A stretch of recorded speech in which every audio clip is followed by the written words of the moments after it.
Grace, mercy, and peace be unto you, my Christian friends, through our Lord and Savior Jesus. Today, tonight, behold your King. Forsaken.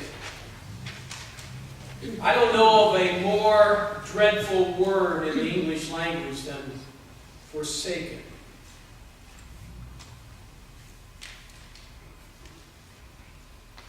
Early on Friday morning, as you remember, Jesus was arrested in the garden. They bound him, brought him into the high priest's house where the chief priests and scribes and elders were all assembled, happening probably long before sunrise. Meanwhile, all the disciples had deserted Jesus there back in the garden. And Jesus had already predicted this would happen when he said in Matthew 26, when God strikes the shepherd, the sheep of the flock will be scattered, forsaken, the first time. They were in the Garden of Gethsemane. They wound their way through Jerusalem to Caiaphas' house, also the place where Peter ends up denying Jesus. On the walk, if you take that walk there in Jerusalem, there is this relief cut in the wall of the steps showing those arresting Jesus and carrying, pulling, pushing him up those steps. If you were to walk those steps today, that's what they look like. That's why they say if you're planning to make a trip to Jerusalem, do it long before you have to need canes or walkers, because there are no handicap accessibility in Jerusalem. And of course, this fat old guy, he made that trip. Yes, he did. Once you get to the top and you overlook from the high priest's house, this is the view that you have back across the Mount of Olives, where the Garden of Gethsemane was located. Today, the ruins of the high priest's house are just that. Big pillars, stones, pyramids, whatever. Not much really to see. There is a building that you see in the background in this picture that was built over top that area, but that's a much earlier vintage. It is in this house that Peter ends up denying Jesus. You recall that on that Thursday evening, Jesus had already predicted that this would happen. Peter said, "Oh, no, I will never deny you, Lord." He even asserted that even if he had to die for Jesus, he would never, ever deny him. And then Jesus tells Peter that before the rooster crows twice that morning, you will deny knowing me 3 times, Peter. After Jesus' arrest, Peter followed at a distance, joining some others around the fire in the courtyard. A servant girl spots Peter by the fire and tells the others, "He was a companion of Jesus." Peter evidently overheard it. "I was not, I don't even know him." Later, another person directly says to Peter, "You're one of his disciples, aren't you?" Peter says, "I am not." An hour or so later, a little servant girl. Matthew tells us it was a relative of the man whose ear Peter had cut off. So a niece of Malchus, perhaps? "Didn't I see you in the garden with Jesus?" she said. Of course, Peter denies knowing Jesus now a 3rd time. In the courtyard of that later structure, there is this bronze statue of Peter denying he knows Jesus. As that little servant girl says, "I think you were there, weren't you?" Mighty Peter collapses. At that point, Jesus turned and looked at Peter, and Peter remembered that what Jesus had said. "You would deny me 3 times before the rooster crows twice this morning." Peter left. The text tells us he wept bitterly. I can only imagine how bitter those tears must have been for Peter. Jesus is now forsaken the second time.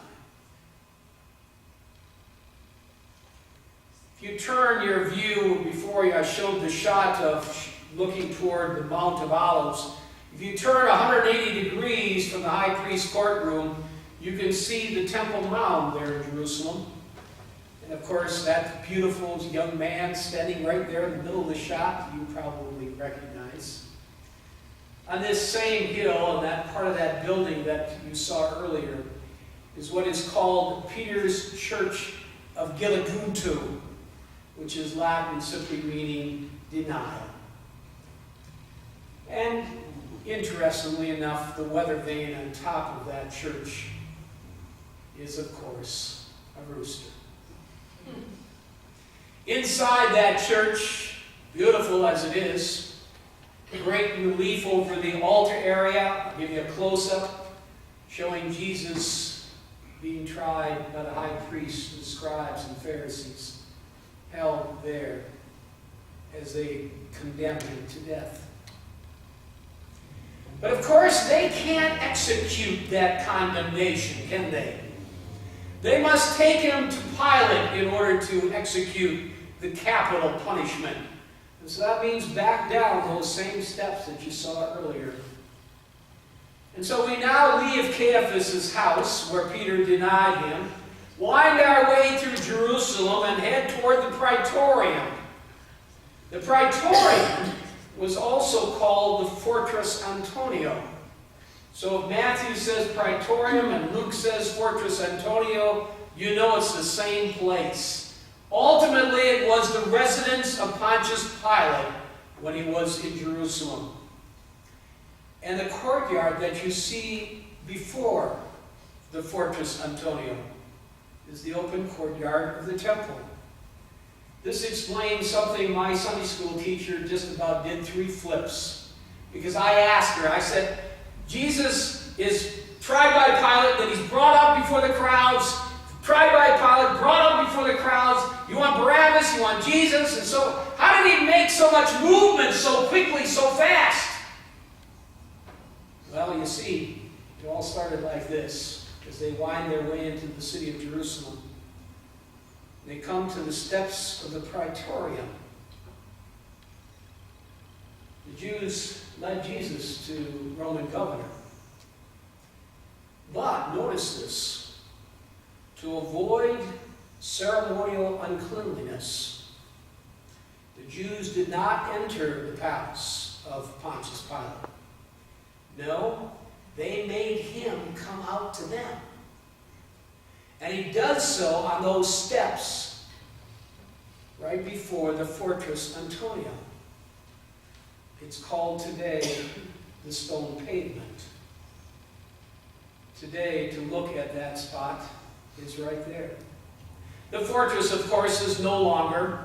All those buildings are gone. But those same stones that you see in the roadway are the stones in which Pilate first received the prisoner called Jesus.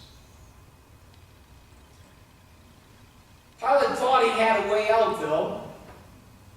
He heard that Jesus was from Galilee, which of course was under the jurisdiction of King Herod. So Pilate thought he did one of these numbers. Okay, send him off to Herod, right? Who just happened to be in Jerusalem at the time. Well, of course, it's Passover. And so from the Fortress Antonia to Pilate's palace, or pardon me, Herod's palace, Jesus was ushered. King Herod was very happy to see Jesus. He hoped Jesus would put a show on for him, do a miracle or something. Herod questioned Jesus, and of course the chief priest accused Jesus. But all the while, interestingly enough, and fulfilling Isaiah, which we just got done reading, Jesus didn't say a thing. Herod and his soldiers mocked Jesus. Send him back to Pilate without passing a verdict.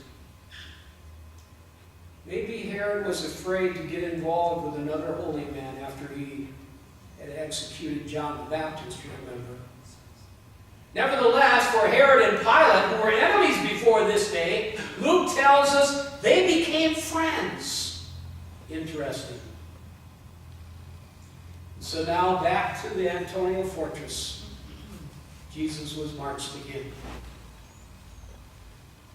There Jesus is mocked by soldiers of Pilate. A crown of thorns is put on his head. A whipping occurs. The whipping of which you don't want to know. John reports in chapter 19 that Pilate brought Jesus out and sat down on the judge's seat at the place known as the stone pavement, which in Aramaic is Gabbatha. It was the day of preparation of Passover, about the 6th hour.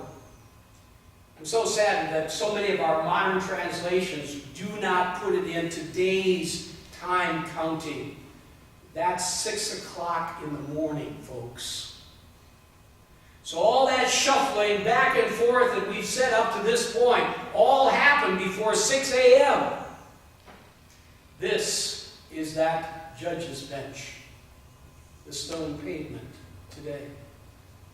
And of course I was there and proudly displayed my Ohio State t-shirt. What do you think about that? Huh? All the way to Jerusalem, right? Yeah, exactly. Well, from the fortress Antonia, Pilate addresses the crowd. Who do you want me to set free? Barabbas or Jesus? Got a little ahead of myself earlier. I asked my Sunday school teacher how Barabbas and Jesus and Pilate could go back and forth between the judge's chamber and the crowd and so forth. But as you can see, that's very easily done, because the fortress Antonia was part of the structure of the temple. The crowd that he's addressing is in that temple courtyard.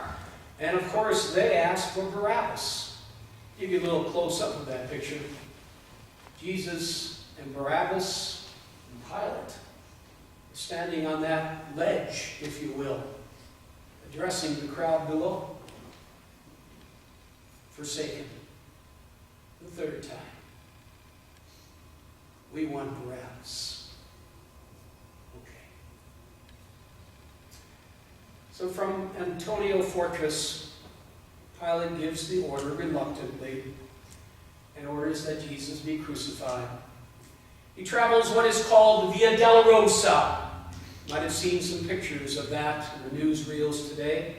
They make their way to what is called the Chapel of the Holy Sepulchre. The whole route of the Via Dolorosa is only about 3/4 of a mile. I walked it myself, okay? And there, finally arriving at the present Church of the Holy Sepulchre, is supposedly, or the traditional spot of Jesus' crucifixion and his burial. Today, it looks like this. The two great domes that you see are the Church of the Holy Sepulchre. One dome for the place of his crucifixion, and the other dome for the place of his burial. But I submit to you that Jesus' greatest struggle came while he was on the cross. Not the whipping, not the crown of thorns, not the mockery, not even the nails on the cross, or that of the spear of the soldier. No, what really was best or worse for Jesus, Matthew says in 27, from the 6th hour, 12 noon, until the 9th hour, 3 o'clock, darkness came over all the land. Jesus cries out with a loud and heart-wrenching voice, my God, why have you forsaken me?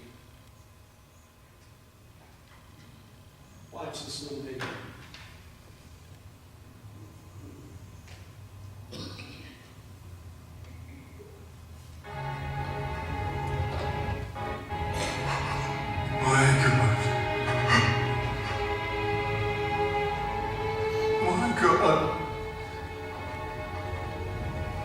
Why have you forsaken me?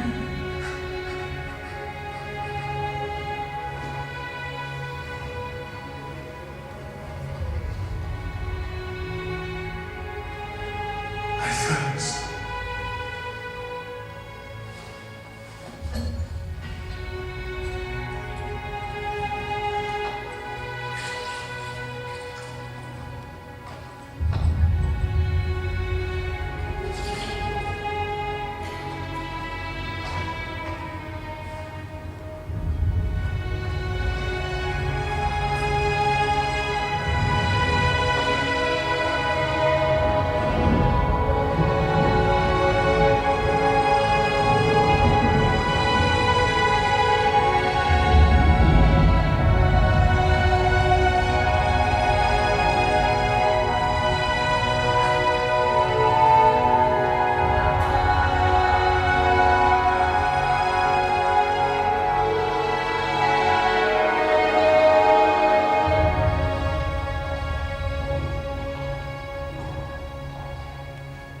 See, the message of the cross is that God chose to forsake his only Son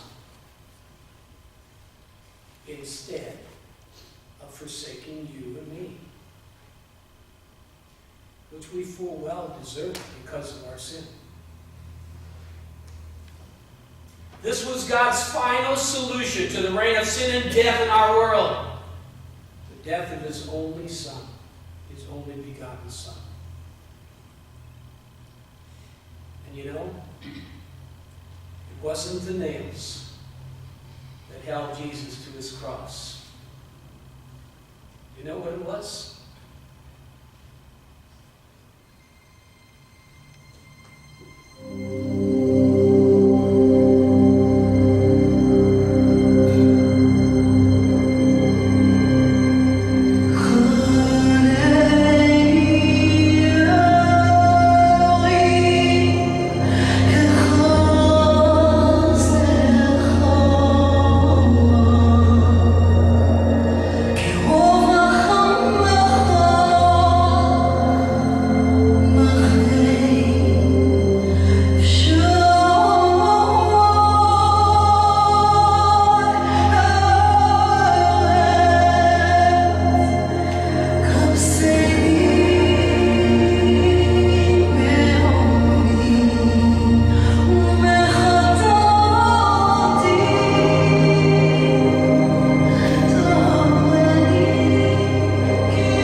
Comments, questions?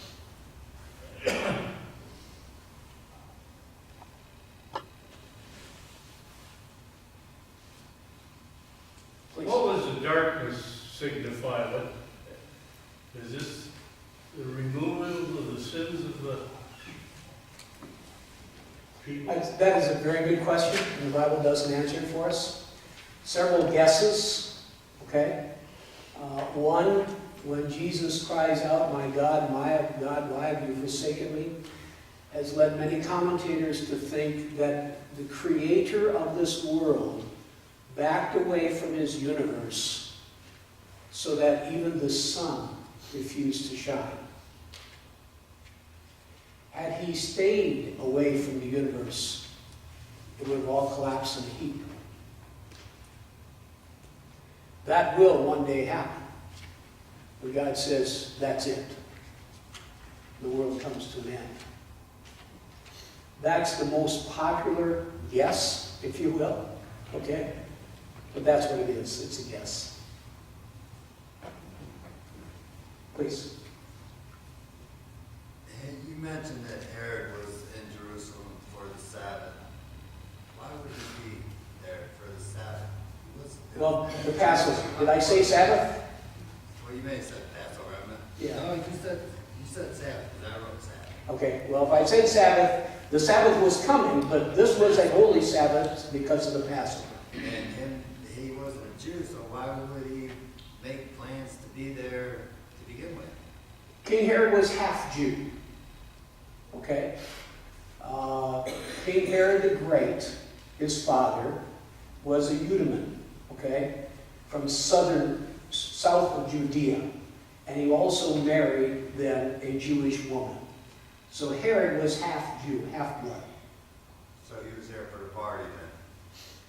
Probably, I mean, being there for any other reason. yeah. He wanted to celebrate the Sabbath, but I'm sure in a very spectacular kind of way. He had the money and riches to do so. Exactly. But yeah, he would celebrate the Sabbath, or the Passover, and was there for that celebration. I got one more. Okay? You also mentioned the church. You showed a picture of the church that it was Peter's church, Church of the Nile. Church of Gilliguntul?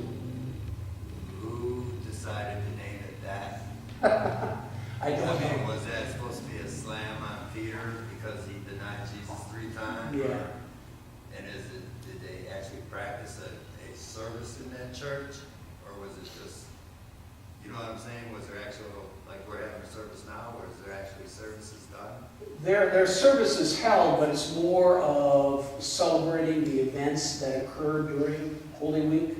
It's kind of like the Stations of the Cross, okay? You're familiar with those? Yes. We don't practice them per se ourselves, but along the Via Dolorosa, there's the 12 stations, okay?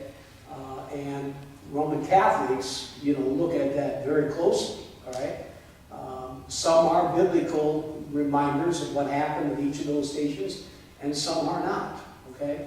So a lot of those celebrations are happening when those events are occurring, okay? Is there a congregation that worships there Sunday in and Sunday out? No, there is not, okay? I think is what probably you were asking. Right.